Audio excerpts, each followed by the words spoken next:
नमस्कार, India news views में आपका स्वागत है। मैं हूं हर्ष रंजन।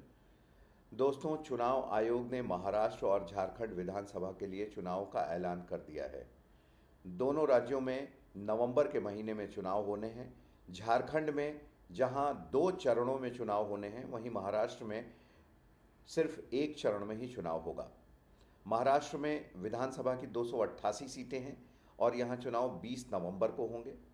और झारखंड में विधानसभा की 81 सीटें हैं, 81 सीट्स हैं, और वहाँ 2 चरणों में, पहले चरण में 13 नवंबर को और दूसरे चरण में 20 नवंबर को ही मतदान होंगे। और दोनों राज्यों में जो वोटों की गिनती होगी वो 23 नवंबर को होगी। इसके साथ ही 48 विधानसभा सीटों पर और 2 लोकसभा की सीटों पर भी चुनाव होने हैं। लोकसभा की एक वो सीट है केरल में वायनाड की, जिसे राहुल गांधी ने छोड़ा थी 2 सीटों पर चुनाव जीतने के बाद, और एक महाराष्ट्र के नांदेड़ की सीट है। तो कुल मिलाकर महाराष्ट्र और झारखंड का चुनाव बहुत इंटरेस्टिंग रहने वाला है। दोनों जगह गठबंधन कौन किसके साथ जाता है, कौन कैसा परफॉर्म करता है, आज हम बात करेंगे झारखंड की। झारखंड की 81 विधानसभा सीटों में जो 2019 का आंकड़ा है, उसमें सबसे ज़्यादा सीटें झारखंड मुक्ति मोर्चा को मिली थी। हेमंत सोरेन उसके मुख्यमंत्री थे, लेकिन एक नाटकीय घटनाक्रम हुआ था हेमंत सोरेन के अरेस्ट होने के बाद, क्योंकि जब वो गिरफ्तार हो गए थे मनी लॉन्ड्रिंग केस में, भूमि घोटाले से संबंधित, तो उन्होंने अपने सबसे प्रिय साथी, सबसे नज़दीकी, सबसे भरोसेमंद जो उनके नेता थे, मंत्री थे, चंपाई सोरेन, उनको मुख्यमंत्री बनाया था और स्वयं जेल चले गए थे। लेकिन जब वो जेल से छूट कर आए तो उन्होंने उन्हें हटाना चाहा और कहा कि भैया, हम आपको दे के गए थे, मुख्यमंत्री की कुर्सी वापस हमें दे दीजिए। तो चंपाई सोरेन ने फिर ऐसा देने में थोड़ी आनाकानी की, कुर्सी छोड़ने में, और बाद में वो सबसे बड़े इनके दुश्मन भी हो गए, राजनीतिक दुश्मन। उन्होंने न सिर्फ पार्टी छोड़ी, बल्कि विरोधी पार्टी जो झारखंड में है, भारतीय जनता पार्टी, वो उसमें शामिल हो गए हैं। तो इस बार का चुनाव इसलिए इंटरेस्टिंग रहने वाला है क्योंकि झारखंड के आदिवासी बहुल इलाके में जेएमएम जिस घोड़े पर सवार रहती है, आदिवासियों का उसे पूरा समर्थन है। चंपाई सोरेन भी आदिवासी हैं, संथाल जनजाति से आते हैं, और उनका भी वहाँ के कोल्हान क्षेत्र में भारी समर्थन है। हम इस पर बात करेंगे। इसके पहले ये समझ लेते हैं कि 2019 के विधानसभा चुनाव में झारखंड में दलगत स्थिति क्या रही थी। वहाँ पर जेएमएम यानी झारखंड मुक्ति मोर्चा, कांग्रेस और आरजेडी, इन तीनों ने मिलकर चुनाव लड़ा था। आरजेडी का परफॉर्मेंस तो बिल्कुल बेकार रहा था, एक भी सीट नहीं आई थी। बाद में एक निर्दलीय उसमें शामिल हो गए थे सपोर्ट से। लेकिन जेएमएम को 30 सीटें आई थीं और इनका वोट प्रतिशत 19 रहा था। इसी तरीके से कांग्रेस को 16 सीटें आई थीं और इनका वोट प्रतिशत जो था वो लगभग 14% के आसपास रहा था। तो 30 सीटों के साथ जेएमएम को मिले थे 19% वोट, और कांग्रेस को 16 सीटों के साथ मिले थे 14% वोट। लेकिन यह इंटरेस्टिंग देखने वाली बात यह है कि दूसरी सबसे बड़ी पार्टी जो झारखंड में थी वो भारतीय जनता पार्टी थी। 25 सीटें उसे मिली थी, लेकिन जो वोट का प्रतिशत था वो सबसे ज़्यादा था, लगभग 34% वोट मिले थे। 34% वोट पाकर वो दूसरे नंबर की पार्टी थी, जबकि मात्र 19% वोट पाकर जेएमएम पहले नंबर की पार्टी थी। हालांकि दोनों के बीच सीटों का जो फासला था वो सिर्फ 5 सीटों का फासला था। इसका मतलब साफ है, जब किसी भी पार्टी को ज़्यादा वोट शेयर मिलते हैं और सीटों की संख्या कम होती है, इसका मतलब सीधा ये समझना चाहिए कि कुछ सीटें ऐसी हैं जहां पर जीत का फासला उस पार्टी का बहुत ज़्यादा है। विधानसभा चुनाव में भी हो सकता है कि 80,000, 90,000 या 1 लाख वोटों का भी फासला हो, तो सीट वोट का प्रतिशत बढ़ जाता है और सीटें उस हिसाब से तब्दील नहीं हो पाती हैं।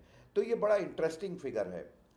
अगर बीजेपी के पास वोटों का शेयर इतना रहा और इस बार चंपाई सोरेन का साथ भी है, तो वहाँ खेल बदल सकता है। बीजेपी की पूरी कोशिश होगी कि वो झारखंड में सरकार बनाए। ओडिशा में उसकी पहले से ही सरकार बनी हुई है। दोनों नेबरिंग स्टेट हैं, खनिज संपदा से भरपूर है, तो इसके फाइनेंशियल आयाम भी हैं, और बीजेपी चाहेगी कि वहाँ पर वो सरकार बनाए, क्योंकि 2019 से पहले 2014 से 19 में वहाँ बीजेपी की सरकार थी, रघुवर दास मुख्यमंत्री थे।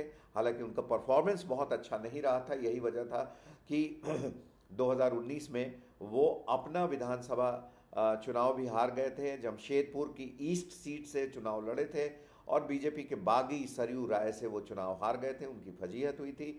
बाद में उन्हें सरकार ने एक फेस सेविंग दिया, उन्हें गवर्नर बनाकर।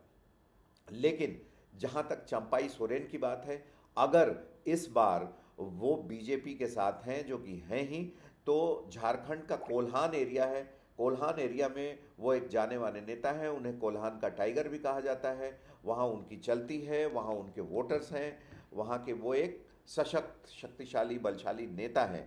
अब ये है कि अगर कोल्हान में कुल 14 सीटें हैं, इस पर चंपाई सोरेन की चली तो वहाँ एक बड़ा डेंट हो सकता है जेएमएम के वोटों में, क्योंकि पिछली विधानसभा में 2019 वाले में कोल्हान क्षेत्र की 14 सीटों में से 11 सीटें जेएमएम के खाते में आई थीं, 2 सीटें जो थी वो कांग्रेस के खाते में गई थी और 1 सीट जो है वो इंडिपेंडेंट कैंडिडेट जीता था। तो एक तरीके से बड़ा शेयर जो है 14 में से 11 सीटों का वो जेएमएम खाते में है। और अगर चंपाई सोरेन की चली, इसमें 50% में भी अगर वो सेंधमारी कर देते हैं, सोरेन होने के नाते, आदिवासी होने के नाते, उस इलाके के जनप्रिय नेता होने के नाते, तो जेएमएम कहीं ना कहीं सत्ता से दूर होती नजर आती है। लेकिन अभी किसी भी नतीजे पर पहुंचना ठीक नहीं होगा, क्योंकि चुनाव है और राजनीति में कब क्या बदल जाए, कौन से समीकरण किस दिशा में चले जाएं, कुछ कहना मुश्किल होता है। लोगों का ये भी कहना है कि शिबू सोरेन जो हैं जेएमएम के बड़े नेता, जो अब स्वास्थ्य कारणों से उतने एक्टिव नहीं हैं, हेमंत सोरेन के पिताजी हैं, अगर उन्होंने अपील कर दी लोगों से कि चंपाई सोरेन की पार्टी को या बीजेपी को वोट नहीं देना है, तो वो जो संथाल का इलाका है, संथालियों का इलाका है, कोल्हान का एरिया है, तो हो सकता है कि वहाँ चंपाई सोरेन की उतनी न चले। अब ये देखना होगा कि वहाँ फर्स्ट टाइम वोटर्स इस बार कितने बने हैं, उनका कितना दिली जुड़ाव झारखंड मुक्ति मोर्चा से है, क्योंकि झारखंड मुक्ति मोर्चा वो पार्टी है जिसकी स्थापना ही एक पर्पस से, उद्देश्य से हुई थी, झारखंड को अलग करने के लिए। शिबू सोरेन का इसमें बहुत बड़ा योगदान रहा था पार्टी को आगे बढ़ाने में और झारखंड को अलग करने के आंदोलन को आगे बढ़ाने में। तो अब क्या वोटरों का रुख रहता है शहरी क्षेत्रों में, ग्रामीण क्षेत्रों में, ये देखने वाली बात वहाँ होने वाली है। लेकिन बहरहाल झारखंड का जो चुनाव है दोस्तों, वो बहुत ही इंटरेस्टिंग होने वाला है, क्योंकि झारखंड में सिर्फ सत्ता ही नहीं आती, झारखंड में धन भी आता है। और हमने देखा है कि किस तरीके से जो भी वहाँ मुख्यमंत्री बने हैं, एक तो इंडिपेंडेंट कैंडिडेट ही मधु कोड़ा मुख्यमंत्री बन गए थे, और किस तरीके से वहाँ स्वयं की संपदाओं में और पार्टी की संपदाओं में अचानक से बेतहाशा वृद्धि होने लगती है, ये बात किसी से छिपी नहीं है। इसलिए झारखंड को लेकर मुझे लगता है कि हर पार्टियां बहुत ज़ोर शोर से चुनाव लड़ेंगी।